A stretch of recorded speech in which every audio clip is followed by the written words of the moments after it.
Hey everybody, Ben Frederickson here from the St. Louis Post-Dispatch, joined by my colleague Jeff Gordon, back for Inside Pitch. Gordo, it looks a little bit different, but the good news is we have some Cardinals topics to discuss here on Inside Pitch as the Cardinals continue to try to get baseball going again. And we're kind of through the first week of this so-called summer camp, and there's some topics to address. Let's start with a young man by the name of Dylan Carlson. Obviously, Cardinals fans are excited that the top prospect is in St. Louis for summer camp, and he looks as advertised. Great swing, switch hitting outfielder, and he's the top prospect for the reason. Now, I don't want to burst the bubble here, but there are a lot of reasons the Cardinals are going to find at least different phrases for why they're holding Dylan Carlson back to begin the season. He won't be on the opening day roster. That is because if you hold him back about a week's worth of games, then you're not going to have to give him a full year of service time for future seasons. But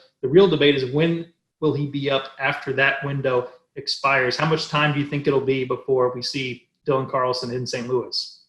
Well, I think I'll give it a couple weeks. Tyler O'Neill can hit home runs. He can go get a fly ball. Maybe there's something there, but you want to give him a chance. Lane Thomas, barely saw him last year. Looks like a solid all-around ball player. Want to give him a chance. Harrison Bader, a guy, is going to play center field either a lot or, it's some, but he's going to be with you. But what kind of an offensive player is Harrison? Which Dexter Fowler do you get? So questions to answer in the outfield while Dylan is spared this year of service time. Normally you would say, I don't know about that. And even in a short season, you'd say, I don't know about that. But let's face it, this is just going to be an odd campaign. Who knows if it even concludes? You don't want to take the risk of losing a year of a very inexpensive Dylan Carlson, who could be a mainstay in your organization for 10, 12 years.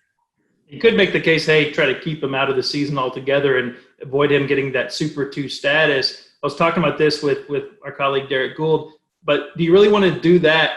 I guess it would depend on how the offense is performing.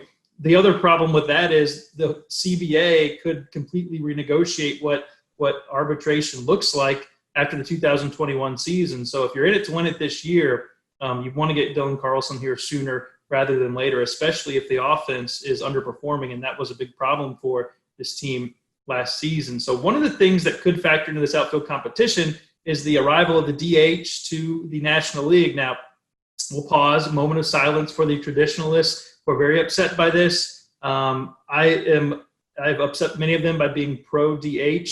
But, one of the questions is, how are the Cardinals going to use this opportunity to get an extra bat in the lineup? It could impact the outfield conversation. Who's the one player that, when you found out for sure that the 2020 season would involve the DH in the National League, who's the one Cardinals player that you thought of first? Well, actually, Tommy Edman, not because he's a DH, but because you just love him when he's in the field. And the plan was pre-DH to make him a super sub until you sort out all your other players to see if everybody else succeeds or fails. To me, I just DH Matt Carpenter quite a bit. I played Tommy Edman quite a bit at third base. You do want to use the DH to give other guys some at-bats and some rest in the field. You do want to move Tommy around because he's capable of doing that. But it just seems like a no-brainer when you got a guy who's not a very good fielder, but you're hoping could be a good hitter, and Matt, and you got a guy who can just, I think, is a superior defensive player over at the hot corner. Just to me, Tommy Edman, I can't imagine him sitting out a game this year, either starting or coming in. I think he'll be a big factor. I think that's a great way to start, especially because Matt Carpenter seems very open to the idea of being the DH. He's not one of the guys. We saw some other players, Nick Castellanos, say, look, I don't want to be the DH. Matt Carpenter said, sounds like it could be all right for me. So, if he can have a bounce-back season, that could make a lot of sense. I think you also look at maybe Tyler O'Neill, who really profiles as a great DH option. I think Lane Thomas is probably your better all-around player, so that could create, a way for both of those guys to get into the lineup. You're going to see Brad Miller there some as, kind of a splits guy, I think. And maybe also, Ravello gets a chance to do some of that as well. But I do think Matt Carpenter is exactly who my mind went to first as well for what it creates for Edman. Gordo, we're going to close about Carlos and the closer situation and the bullpen. You had a column a week. It feels like a year ago. Every week feels like a year in coronavirus time. But you had a column a while back saying, hey, the Cardinals have some really fascinating ways that can go with this bullpen. And when we saw the list of names that were supposed to get to camp, that was 100% accurate. But here we sit a week in. John Brebbia is out with Tommy John surgery. Genesis Cabrera and Alex Reyes have not been active at camp yet, as we wait to kind of find out more about their status and where they stand regarding their ability to get on the field. We've seen that Jordan Hicks is not going to be available to start the season.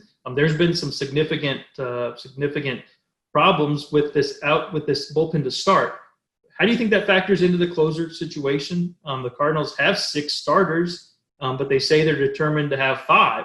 That they're not interested in going with a 6-man rotation. What do you make of where Carlos Martinez fits best on this team right now, knowing what we know?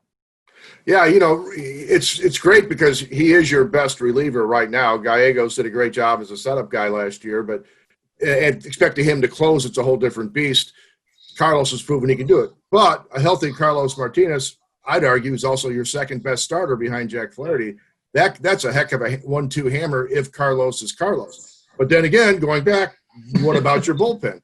How many of these starters that you have, like a Ponce de Leon, what could he realistically do in the bullpen as your number 7 starter going into support? So it is fascinating. And add on to the fact that you're not getting much runway to get the pitchers ready, you're going to have to tag team some of these starts probably.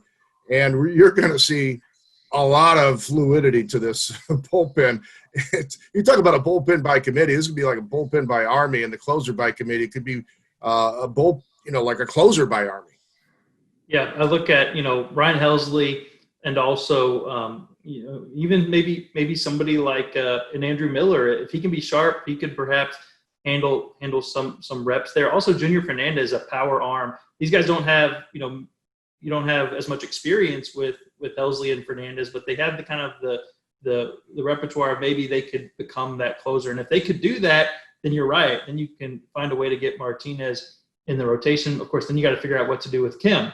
And I think you can make a really good case that he should be a starter because his stuff is so unique and no one's seen it before. And I think, his routine and his career has really, it would be probably jarring for him to move out of that role. In some ways, what Carlos does well, being able to both be an awesome starter and be a closer who's probably going to get you 90% of his save opportunities, is kind of his curse because he's so good at closing. And he doesn't want to do it, but he does it well. So we're going to see maybe some more how that's going to play out as we get through some of these sim games. That's probably the one thing that I think could actually be determined by performance in this camp. A lot of this stuff is just getting guys ready to go and making sure they're healthy. But which way Carlos goes, I think, is going to be the biggest answer that we get from this camp, as long as it's not shut down. But as long as it's not shut down, we will be here talking Cardinals topics and trying to make sense of this as baseball moves its way forward. So for Jeff, I'm Ben.